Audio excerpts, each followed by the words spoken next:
நண்பர்களுக்கு வணக்கம். நம்ம டெய்லி எல்லா காம்படிட்டிவ் எக்ஸாம்ஸ்க்கும் யூஸ் ஆகுற மாதிரி வெறும் 3 மினிட்ஸ்க்குள்ள ஒரு ஜிகே வந்து நம்ம பார்த்துருவோம். ஸோ இன்னைக்கு நம்ம என்ன பார்க்க போறோம் அப்படின்னு பார்த்தோம்னா, நம்மளுடைய இந்திய விண்வெளி ஆராய்ச்சி கழகத்துடைய பேசிக்ஸ் வந்து எக்ஸாம் பாயிண்ட் ஆஃப் வியூலையும் ஜென்ரல் நாலேஜ் வைஸாக நம்ம வந்து பார்த்துருவோம். ஓகே.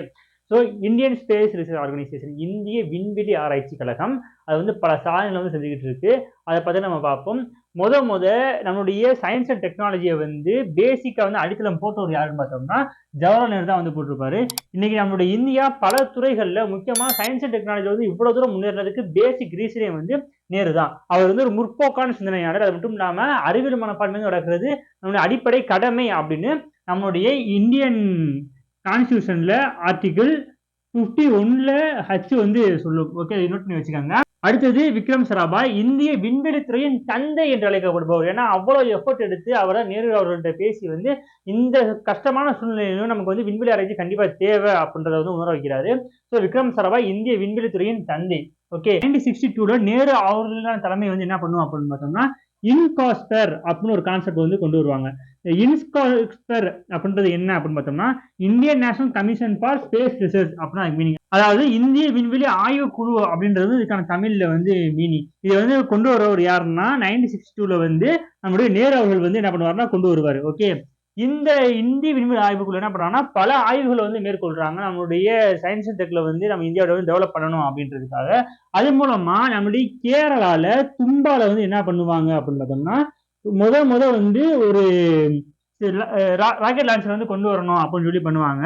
அந்த ராக்கெட் லான்ச்சிங் வந்து பேர் என்ன அப்படின்னு பார்த்தோம்னா Thumba equatorial rocket launching station அப்படின்றது. அதாவது தும்பா பூமத்திய ரேகை பகுதிக்கான ராக்கெட் லான்ச்சிங்கான நிலையம் அப்படின்றதான் வந்து அதுக்கான ஷார்ட்கட்டு TERLS அப்படின்னு சொல்லுவோம். ஸோ இந்த TERLSல தான் நம்ம முதல் ஏவுகணையை சோதனை முறையில வந்து அனுப்புறோம்.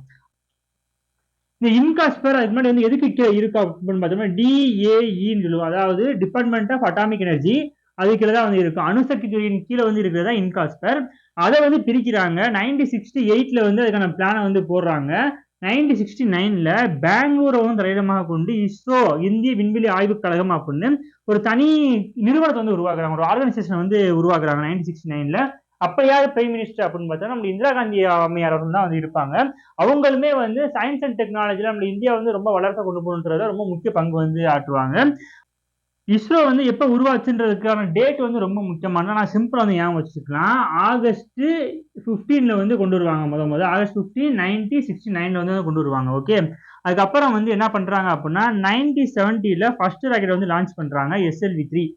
அது வந்து ஃபெயிலியர் வந்து ஆயிருது. அதுக்கு பின்பு 1972ல என்ன பண்ணுவாங்க அப்படின்னா ஒன்றிய அரசின் கீழ், அதாவது யூனியன் கவர்மெண்ட் ஆஃப் இந்தியா கீழே மினிஸ்ட்ரி ஆஃப் ஸ்பேஸ் கீழே வந்து கொண்டு வருது.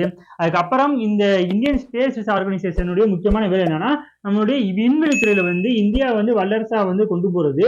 அது மட்டும் இல்லாம இவங்க ரிப்போர்ட் வந்து யாருக்கு சமர்ப்பிப்பாங்க, இந்த விண்வெளி துறைக்கான பொறுப்பு யாரு அப்படின்னு பார்த்தோம்னா நம்மளோட பிரைம் மினிஸ்டர் ஆஃப் இந்தியா தான் வந்து இந்த விண்வெளி துறைக்கான முக்கியமான பொறுப்பா வந்து இருக்கும். ஏன்னா வந்து நம்ம பல ரகசிய நடவடிக்கைகளை மேற்கொள்ள முடியும். அதுக்கான ஃபுல் ரிப்போர்ட் வந்து சப்மிட் பண்றது யாருக்கிட்ட அப்படின்னு பார்த்தா பிரைம் மினிஸ்டர் ஆஃப் இந்தியா வந்து சப்மிட் பண்ணுவாங்க.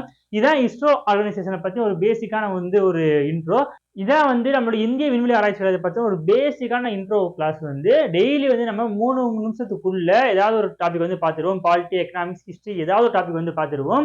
உங்களுக்கு நம்ம கண்டிப்பா யூஸ்ஃபுல்லா இருக்கும். ஸோ சப்ஸ்கிரைப் பண்ணி வச்சுக்கோங்க. உங்களோட ஃப்ரெண்ட்ஸ் ஏதாவது காம்படிட்டிவ் எக்ஸாம் படிச்சாலும் சரி, ஜென்ரலா அவங்களுக்கு வந்து ஏதாவது நான் புக்கு படிக்கணும், அதாவது ஜென்ரலா நிறைய தெரிஞ்சுக்கணும் அப்படின்னா நம்ம சேனல் வந்து கண்டிப்பா துணை புரியும். ஸோ ஷேர் பண்ணி விட்டுருங்க அவங்களுக்கும். நன்றி, வணக்கம்.